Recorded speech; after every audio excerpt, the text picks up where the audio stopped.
မင်္ဂလာပါဒီချဲတို့ကဒီနေ့တော့ unit 11ကိုရောက်လာပြီပေါ့နော်and 5 grammar ဖြစ်ပါတယ်အဲ့တော့ဒီ unit 11မှာဆိုလို့ရှိရင်ဘာတွေလေ့လာမလဲဆိုတော့ဒီအောက်မှာပြထားတဲ့အချက်9ချက်ကိုလေ့လာမယ်နံပါတ်1အချက်အနေနဲ့က Hitosit ဆိုတဲ့ Wagor system ကိုရေးတွက်မယ် Wagor system ဆိုတာဘာလဲဆိုတော့ဂျပန်မှာ counting system တွေရှိရဲ့အခါမှာဂျပန်မှာငကိုတွေကရှိရဲ့ counting system စနစ်နဲ့နောက်ပြီးတော့ဒီ China ကနေပြီးတော့ adopt လုပ်လိုက်တဲ့စနစ်ပေါ့နော်အဲ့လိုမျိုးဟာမှာ Cherokee ရေမှာ Onyomi နဲ့ Konyomi နှစ်မျိုးရှိတယ်လို့ပေါ့နော်ဒီဂျပန်စာမှာလည်းWagor နဲ့လို့ရှိရင် Kangor ဆိုပြီးတော့ရှိတယ်အဲ့တော့ဒီ Ichini နဲ့Ichini san yo နဲ့ပေါ့နော်ဟီတွက်တာတနည်းနောက်တစ်ခါ Hitotsu Futatsu Mitsu စသဖြင့်ဟီတွက်တာဟီတွက်လို့ရတဲ့နေရာတနည်းပေါ့နော်အဲ့လိုမျိုးရှိရဲ့နံပါတ်1ဒါပေမဲ့အရင်ခေတ်တော့ဆိုလို့ရှိရင်တော့ဒီ Hitotsu system နဲ့လည်းနံပါတ်1ကိုအများကြီးရေးတွက်ခဲ့ပေမဲ့အခုခေတ်မှာဆိုလို့ရှိရင်တော့ဒီ modern Japanese မှာဆိုလို့ရှိရင်တော့ကျတော့ဒီ Hitotsu system က1ကနေပြီးတော့10အထိကိုပဲသုံးတော့တာပေါ့နော် Hitotsu ကနေပြီးတော့2အထိပဲသုံးတယ်ကျန်တဲ့ဟာတွေဆိုလို့ရှိရင်တော့ခန်းကောမှာပါတဲ့စနစ်တိုင်းပဲတူတူပဲသုံးတယ်ပေါ့1ကနေ10အထိကိုပဲ heat တွက်တဲ့ပုံစံက2မျိုးဖြစ်နေရပေါ့နော်ဒီ Hitotsu system ဆိုတာဒီ Wagor စနစ်ပေါ့ဂျပန်မှာငကိုတွေကသုံးစွဲခဲ့တဲ့စနစ်သူများနိုင်ငံကနေပြီးတော့သူများဘာသာစကားကနေပြီးတော့ယူထားတာမျိုး adopt လုပ်ထားတာမျိုးမဟုတ်ဘဲねကိုဘာသာရှိရဲ့စနစ်မလို့ Wagor စနစ်လို့ခေါ်တာပေါ့နော် Hitotsu system ဆိုတော့လည်းအလွယ်ခေါ်ကြပါတယ်အဲ့ဒီစနစ်ရဲ့ heat တွက်ပုံ1ကနေ10ဘယ်လို heat တွက်လဲဆိုတာကိုနံပါတ်1မှာပြောမယ်နံပါတ်2ကကြတော့ကျတော့မြန်မာစကားမှာလိုပဲပေါ့နော်လူဆိုလို့ရှိရင်ကျတော့ရောက်နေဟီတွက်တဲ့ဘောဘီနေခန့်ရဆိုရင်6နဲ့ဟီတွက်တယ်ပေါ့နော်အဲ့လိုပုံစံမျိုးပဲဂျပန်စကားမှာလည်းဒီ counter တွေပေါ့နော်ဒီcounter suffix တွေအများကြီးရှိတယ်အမျိုးခွဲတွေရှိတယ်အမျိုးခွဲတွေအားလုံးပြောလို့ရှိရင်တော့မှတ်တာလည်းရှုပ်တယ်ဒီအချိန်တွေအများကြီးကြာမှာမလို့ဒီထဲမှာတော့သူ့ရဲ့ပေါ့နော်အများသောအဖြစ်သုံးလေးရှိတဲ့ဟာတွေပေါ့နော် important ဖြစ်တဲ့ဟာတွေအသုံးဝင်တဲ့ဟာတွေကိုပဲပြောတာမယ်နောက်နံပါတ်3ကကြတော့ဗာလဲဆိုရင်မေကုန်းတွေကိုဘယ်လိုမျိုးမေးမလဲအဲ့လိုမျိုးဘယ်နှခုရှိလဲတို့ဘယ်နှယောက်ရှိလဲတို့เนาะဘယ်နှချက်ရှိလဲလို့စသဖြင့်ကောင်တာတွေပြောင်းပြီးတော့မေကုန်းတွေမေးရတဲ့အခါကျရင်ဘယ်လိုမျိုးစကားလုံးတွေနဲ့မေကုန်းမေးမလဲဆိုတာကိုနံပါတ်3မှာကြည့်မယ်နောက်တစ်ခါအကြိမ်အတွက်ကိုလည်းမေးလို့ရတယ်ဘယ်နဲ့ကြိမ်လဲပေါ့နော်အဲ့လိုမေးတဲ့အခါမှာဂျပန်စကားမှာဟီရာဂါနာနဲ့ရေးမယ်ဆိုလို့ရှိရင်အတန်အတွက်တူတူပဲခိုင်းဆိုတဲ့တန်ထွက်ရှိရပေါ့နော်အရေးသားရှိရအဲ့ဒါဒီခန်းကြီးနဲ့ဆိုရင်အခုဒီနံပါတ်လေးမှာပြထားသလိုမျိုးပဲခန်းကြီးกว่าတယ်နန်းကိုင်းလို့ပြောလိုက်လို့ရှိရင်ဘယ်နဲ့ကြိမ်လဲဖြစ်နိုင်တယ်ဘယ်နဲ့လွှာလဲဖြစ်နိုင်တယ်အဲ့ဒါကကိုပြောနေတဲ့စကားရဲ့အသွားလာမှာမူတည်ပြီးတော့ဒါဒီဘယ်နဲ့ကြိမ်ုံမေးတာလားဒါမှမဟုတ်လို့ရှိရင်အစာအုပ်တစ်ခုရဲ့ဘယ်နဲ့ထက်ကိုမေးရလားဆိုတာဒီစာရေးထားလို့ရှိရင်တော့ခန်းကြီးနဲ့ခွဲမယ်ပြောနေတဲ့စကားပြောနေရဆိုလို့ရှိရင်တော့စကားပြောတဲ့နာဂါရဲပေါ့နော်ဘယ်လိုမျိုးအသွားလာစကားဖြစ်နေရလဲအိမ်မှာနေတယ်ဘယ်နဲ့လော်မှာနေခဲ့လို့ဆိုတဲ့အကြောင်းပြောနေရလားဒါမှမဟုတ်လို့ရှင်တနေ့ကို coffee ဘယ်နဲ့ချိန်တောက်တယ်ဆိုတဲ့အကြောင်းပြောနေရလားစသဖြင့်ဖြစ်ပေါ့နော်အဲ့ပမာမူတည်ပြီးတော့အသုံးလုံးပြန်꿰တာရှိမယ်အဲ့အကြောင်းကိုနံပါတ်4မှာလေ့လာမယ်နံပါတ်5ကကြတော့ဗာလဲဆိုရင်ဘယ်လောက်ကြာပါအောင်လုပ်ခဲ့လဲဥပမာဆိုရင်ဂျပန်စာကို10နှစ်ကြာလေ့လာခဲ့ရဆိုတာမျိုးပေါ့နော်အဲ့လိုမျိုးတစ်ခုခု action တစ်ခုခုကိုအချိန်ဘယ်လောက်ကြာလုပ်ခဲ့ရဆိုတဲ့စကားကိုပြောတဲ့အခါကျရင်ဘယ်လိုမျိုးပြောမလဲဆိုတာကိုနံပါတ်5မှာလေ့လာမယ်နံပါတ်6ကကြတော့ဘယ်လောက်လောက်လဲဘယ်လောက်လောက်ကြာလဲပေါ့နော်ဒါကဘယ်လောက်လောက်ကြာလဲလို့ဘယ်လောက်လောက်ကြာလဲလို့ပေါ့နော်အဲ့လိုမျိုးကိုမေးလို့ရတယ်အတိအကျမဟုတ်ဘဲနဲ့ခံမှန်းစီပေါ့ဘယ်လောက်လောက်လဲဆိုတာပေါ့နော်အဲ့လိုမျိုးမေးရဲ့အခါကျရင်ဂူရာအီဆိုတာဒီပေါ့ခံမှန်းစီ about လို့မျိုးပြောတာပေါ့ဒုနိုဂူရာအီဆိုလို့ရှိရင်ဘယ်လောက်လောက်ဆိုတော့ဖြစ်သွားတယ်အချိန်ဘယ်လောက်လောက်ကြာလဲခံမှန်းစီအဖြစ်ပေါ့နော်ဆိုတော့အဲ့လိုမျိုးမေးရ2နာရီလောက်ကြာလား3နာရီလား2နာရီအတိအကျ3နာရီကြာ2နာရီလောက်ဆိုရင်ဒါ2နာရီပတ်ဝန်းကျင်ပေါ့နော်3နာရီလောက်ဆို3နာရီပတ်ဝန်းကျင်ပေါ့ဆိုတာဒါရေးဘူးရဆန်တဲ့သဘောကဂူရာအီဆိုတဲ့စကားလုံးနဲ့ပြတယ်အဲ့စကားလုံးသုံးပြီးတော့မိကုံမိကြည့်မှာကနံပါတ်6မှာနံပါတ်9ကကြတော့ခါခါရီမတ်ဆိုတဲ့ verb ကိုသုံးကြည့်မယ်အဲ့ဒါကပတ်စံကြာတာလည်းဖြစ်နိုင်တယ်အချိန်ကြာတာလည်းဖြစ်နိုင်တယ်ပေါ့နော်ပတ်စံကုန်ကြာတာတော့မို့အချိန်ဘယ်လောက်ကြာလဲဆိုတဲ့ဟာကိုပြောတာပေါ့နော်မနီချီကန်ခါခါရီမတ်ဆို2နာရီကြာတယ်ပေါ့နော်အဲ့လိုမျိုးဟာကိုဒီနံပါတ်9မှာပြောကြည့်ကြည့်မယ်ပေါ့နော်ဆိုတော့ဒါကဒီခက်မှာလေ့လာမယ် grammar တွေပေါ့နော်အဲ့ဒါဆိုရင်0နောက်ထပ် slide လေးမှာအသေးစိတ်ပေါ့နော် Hitotsu system ကိုသွားပြီးတော့စာကြည့်အောင်အဲ့တော့အရေးအတွက်တွေကိုအရာဝတ္ထုတွေကိုရေးတွက်တဲ့အခါမှာ0ဒီ Hitotsu system Wagor counting system ကိုသုံးလို့ရတယ်ပေါ့နော်Wagor counting system ကိုနောက်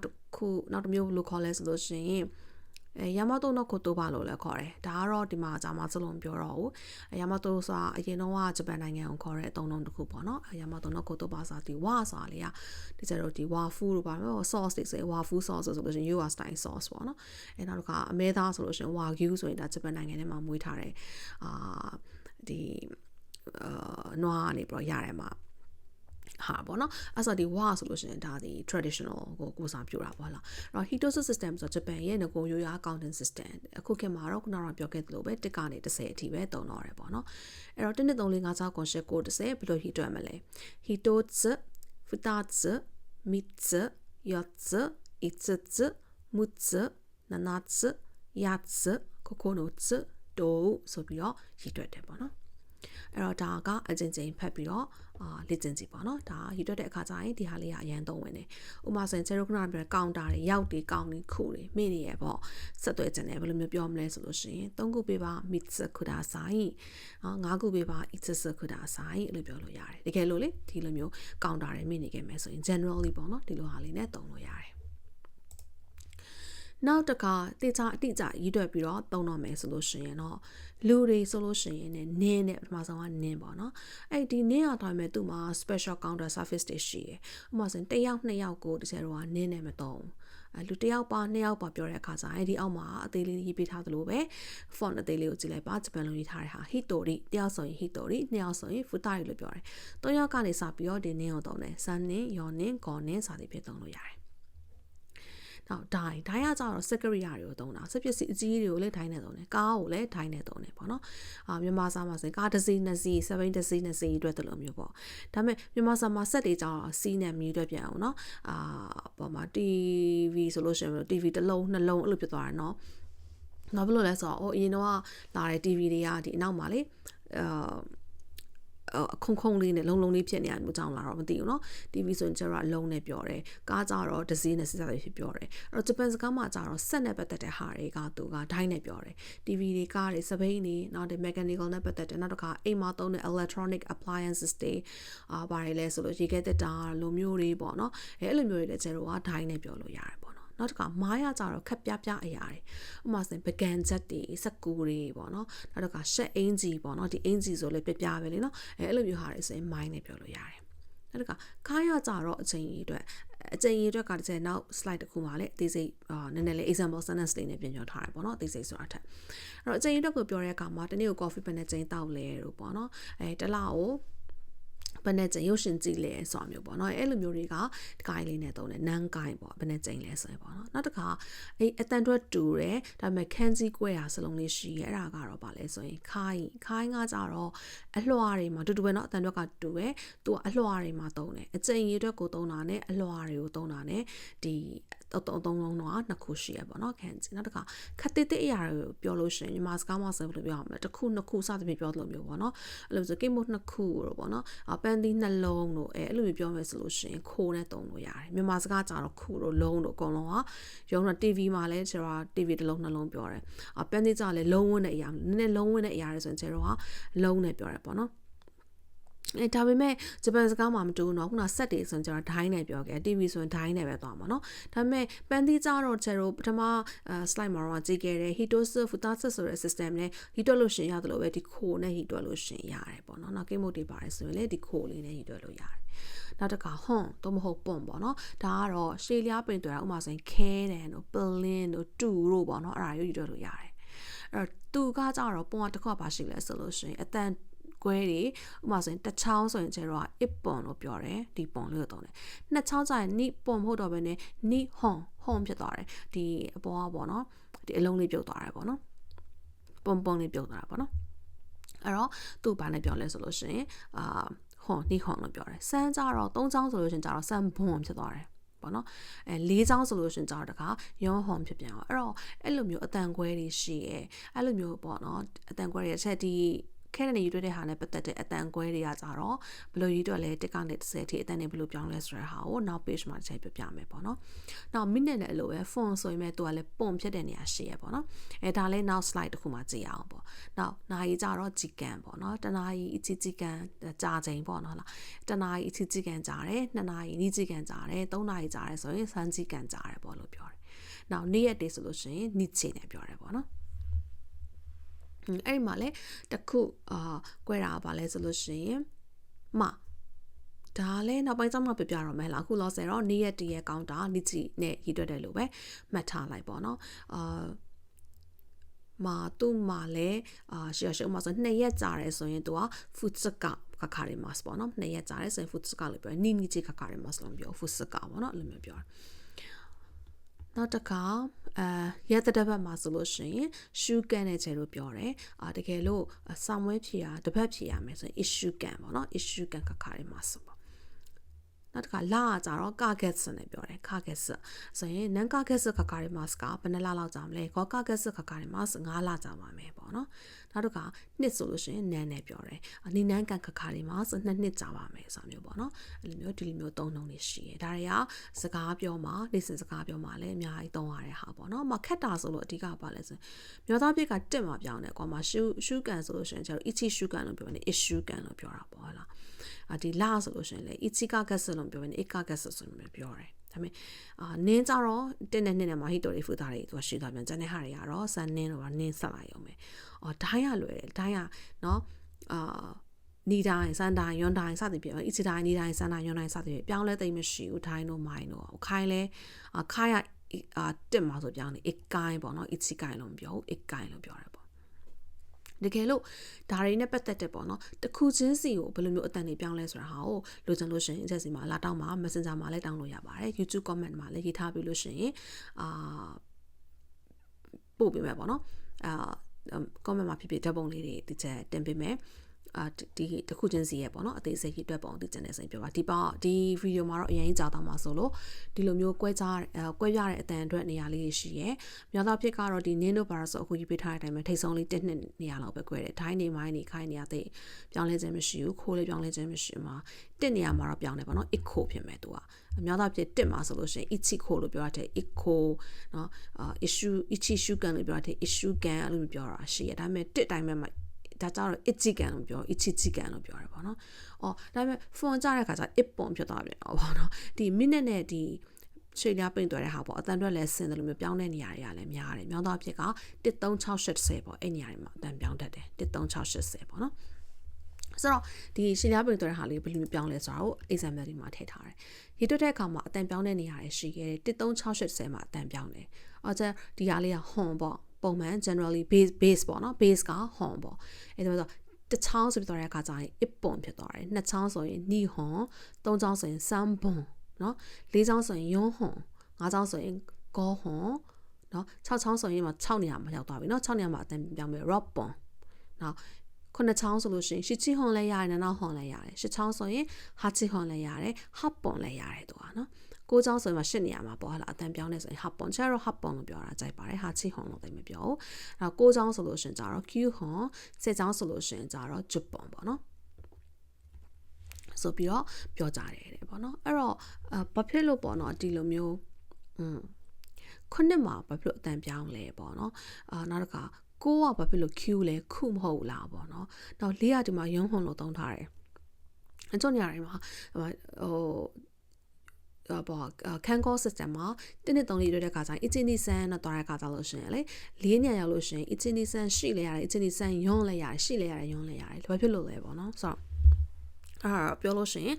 history ရရှိမှာပေါ့လေးဆိုလို့ရှိရင်ရှိဆိုရင်ဒါဂျပန်မှာဆိုရင်တိတ်အတန်တော့ကတိတ်မကောင်းဘူးသူတို့မကြိုက်တဲ့ဟာပေါ့နော် dead ဆိုတာ ਨੇ အတန်တော့ကတွဲကြောင်လို့သူတို့ကယွန်းပေါ့နော်ဆိုပြီးတော့ပြောင်းခေါ်ကြတယ်နောက်တော့ကအဲ့လိုပဲခုနှစ်ကြတော့ရှိချီဆိုလို့ရှိရင်ကြတော့တော့ပါလေ ichi နဲ့လည်းအတန်တွဲဆင်တယ်ရှိနဲ့လည်းအတန်တွဲဆင်တယ်ပေါ့နော်အဲ့တော့သူတို့ကနနလို့ခေါ်ကြတယ်Q ဆိုလို့ရှိရင်လည်းအခုဆိုတဲ့အတန်ရှိပေမဲ့ Q လို့ပါလို့တစ်ခါကျရင်ပြောတာလဲဆိုတော့အခါကျခုဆိုတာ ਨੇ ဘယ်လိုခေါ်မလဲခရုရှိပေါ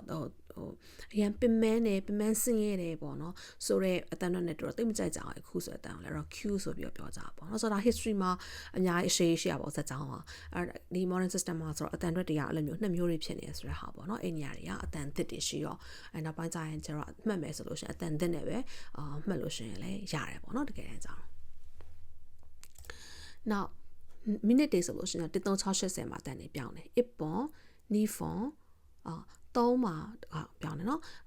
3ပွန် လက်ရတယ်ဒါပေမဲ့မပြောင်းတဲ့အတန် sun phone လို့ပြောရင်လည်းရတယ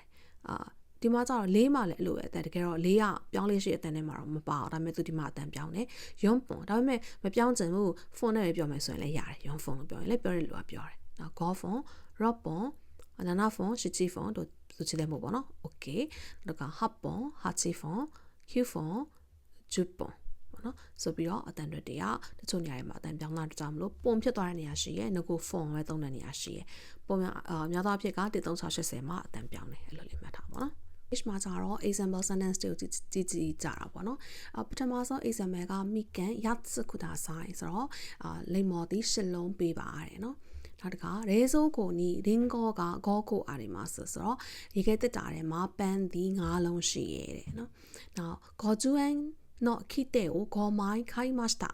ာဆိုဝယ်ခဲ့ပါတယ်ဆိုဒီခေါက်က past tense နဲ့တုံးကြည့်ထားတာပေါ့ခိတဲ့ကိုဂေါ်မိုင်းခိုင်မတ်တာဆိုခိတဲ့ဆိုခပြပြလေးတယ်မလားတစိကောင်းလေတစိကောင်းဆိုမြန်မာလို့ဆိုရင်တစိကောင်းတစ်လုံးနှလုံးဆိုပြီးတော့အရင်တော့တော့နောက်ပိုင်းကျတော့တစိကောင်းတစ်ခုနှစ်ခုအဲ့လိုမျိုးလဲတုံးကြရထင်ပါတယ်နော်လူကြီးတွေကကျတော့တစိကောင်းပြောလို့ရှိရင်လေတစိကောင်းတစ်လုံးလို့နှလုံးလို့ပြောရအလုံးမဟုတ်ပေမဲ့တစိကောင်းအဲ့လိုပြောလို့ရှိရင်နော်အဲ့တော့ဒီဂျပန်စာမှာတော့ဟီတိုစုနဲ့Sitosis system နဲ့သုံးမယ်ဆိုလို့ရှိရင် it's နဲ့ဖြစ်မှာပေါ့ဒါပေမဲ့တကယ်တမ်း counter အစစ်မှန်နဲ့သုံးမယ်ဆိုလို့ရှိရင်တော့သူကစက်ကူပဲပေါ့နော်ဆိုတော့သူ့ကို mind နဲ့ပြမှာပေါ့ call mind ခါရ master ပေါ့လားနောက်တစ်ခါ青空日本語教室ဆိုဂျပန်စာသင်ခန်းမှာ sensei က hitori အမဆို sensei တယောက်ရှိရဆရာမတယောက်ရှိပေါ့နော်ဆိုပြီးတော့ပေးထားပါတယ်အဲ့တော့ဒါတွေကပုံမှန် statement ပေါ့အဲ့ဆိုဒီတစ်ခေါက်ကကျတော့မေခွန်းနေလို့ကြည့်မယ်ပေါ့မေခွန်းဆိုလို့ရှိရင်ဘယ်နှလုံးလဲဘယ်နှခုရှိလဲစသဖြင့်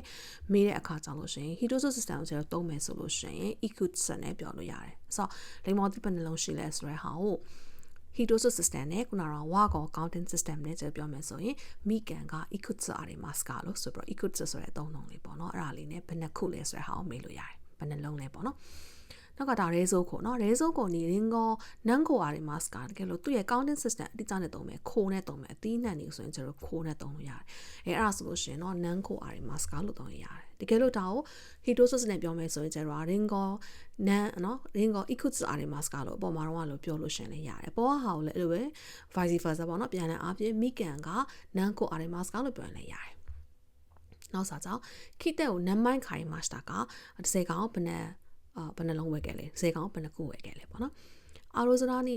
ရာနီဆန်စေနန်းနင်းအီမတ်စကဆန်စေကနန်းနင်းအီမတ်စကဆီယာမဘယ်နှယောက်ရှိလဲပေါ့နော်ဆိုတဲ့ဟာကိုလည်းတုံထားပြပါတယ်ဒါအရောက်အရှိတွက်မလို့နန်းနင်းနဲ့မိထားတာပေါ့နော်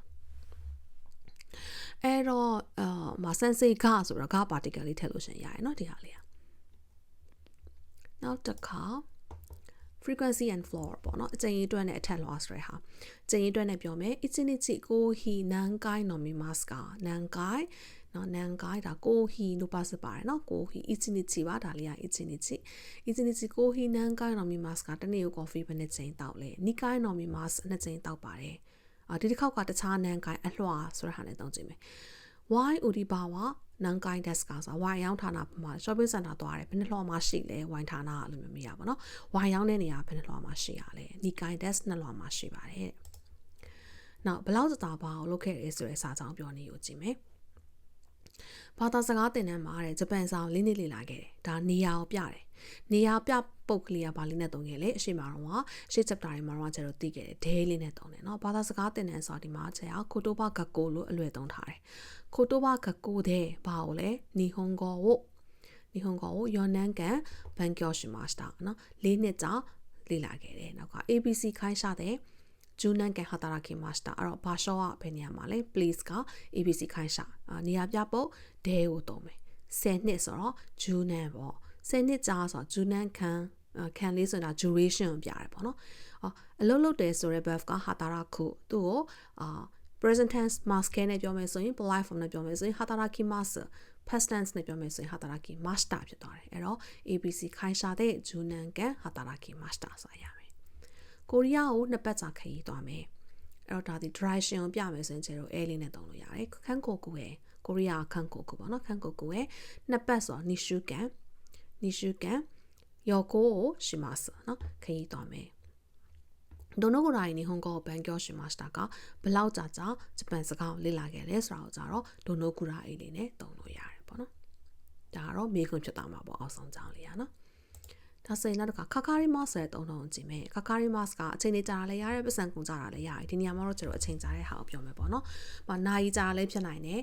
ရက်ကြာလည်းဖြစ်နိုင်တယ်ဒါကအလွယ်နာရီကြာရလို့ရေးထားတာပေါ့နော်။နာရီလည်းဖြစ်နိုင်တယ်ရက်လည်းဖြစ်နိုင်တယ်အချိန်အကြာကိုပဲသူကပြောတာပေါ့နော်။မြန်မာကာရာနီဟောမတဲ့ချိုကူပင်းတဲ့ရကုจิကန်ခါခါရီမတ်ဆိုချိုကူပင်းဆိုဓာတ်ရိုက်လေချောင်းပြောတာပေါ့နော်။ဓာတ်ရိုက်ကြောင်းနဲ့တွားမယ်ဆိုလို့ရှိရင်မြန်မာကနေဂျပန်ဒီ6နာရီကြာပါတယ်တဲ့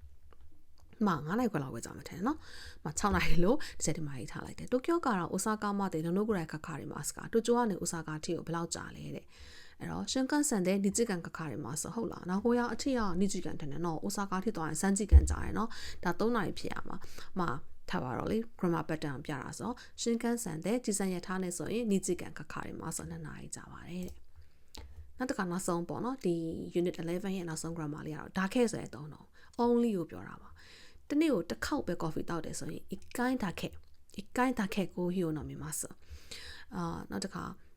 တစ်ပတ်မှာတစ်ခါပဲဆိုလို့ရှိရင် issue ကန်一回だけ issue ကန်နိ一回だけပေါ့ဒီကြပြောမယ်ဆိုရင်ဒါပေမဲ့ကျွန်တော်စကားပြောမှာဆိုရင် issue ကန်နိ一回ပို့ပြီးတို့ပြောမယ်ဆိုရင် issue ကန်一回ဒီထက်ပိုတိုမယ်ဆိုလို့ရှိရင် shoe 一回ဆိုတဲ့အသုံးလုံးရှိတယ်တစ်ပတ်ကိုနှစ်ခါဆိုရင် shoe နိရှုနိကိုင်းတော့မှရှုနိကိုင်းဆိုပြီးတော့ပြောတော့ရှုနိဆိုပြောကြတယ်ရှုအချီဒီဘက်မှာတစ်ခါဆိုရင်ရှုအချီအဲ့လိုပြောကြတယ်အမထားပါအမေရိကနဲ့အစီအဝေးဒီဘက်မှာဘယ်နှခါလုပ်လဲဘယ်လိုမျိုး